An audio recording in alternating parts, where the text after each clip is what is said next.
मैं बहुत नाराज थी, देश से नाराज थी। मैंने देश को अपनी अमानत भेजी, अपने पिताजी दिए और देश ने सुरक्षित नहीं रखे।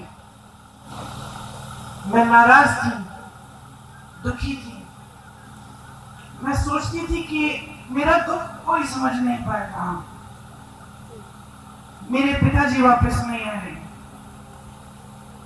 टुकड़ों में खून से लथपथ एक झंडे में लपेटे हुए उनके शरीर के टुकड़े में घर लाई। मेरी टूटी हुई मां सालों के लिए ठीक नहीं हुई।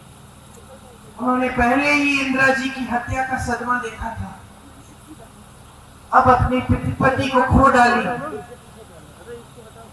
बहुत दिनों के लिए खाती नहीं थी, सिर्फ नींबू पानी पीती थी, 2-4 गिलास, मुश्किल से जबरदस्ती करके खिलाती थी। बाहर नहीं जाती थी, किसी से बातचीत नहीं करती थी। 7 सालों के लिए घर के अंदर ही रही, ज्यादा बाहर गई नहीं। उस सदमे से बाहर निकल नहीं पाई। 7 सालों बाद उनको लगा कि कांग्रेस पार्टी संकट में है। उस समय ऐसा लग रहा था कि एक और बार चुनाव आ रहा है, भाजपा उभर सकती है, कांग्रेस पार्टी टूटने वाली थी। तमाम नेता आ रहे थे उनके पास कि राजनीति में आइए, राजनीति में आइए। उनकी बेटी थी, बहुत कष्ट देखा था उनका।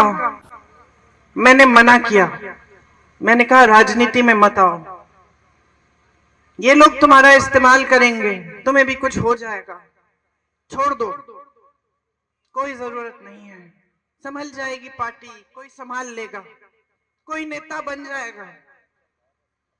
मां ने बात नहीं सुनी।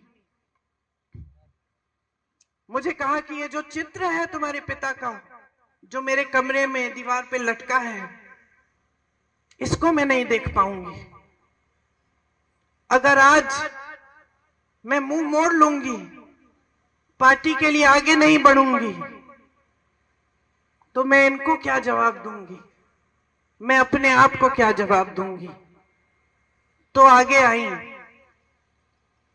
आई तो ये स्पष्ट था कि पहला चुनाव उन्हें अमेठी से ही लड़ना था। ये पिताजी की कर्म भूमि थी।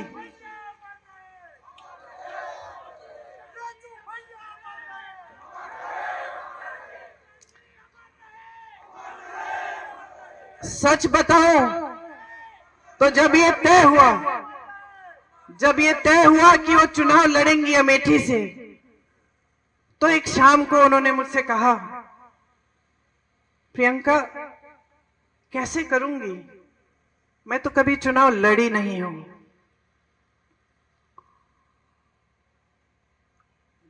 पलक नहीं झपकाई मैंने कहा मां, ये चुनाव मैं आपको लड़के दूंगी, आप आओ मत अमेठी, मैं अमेठी को संभालूंगी।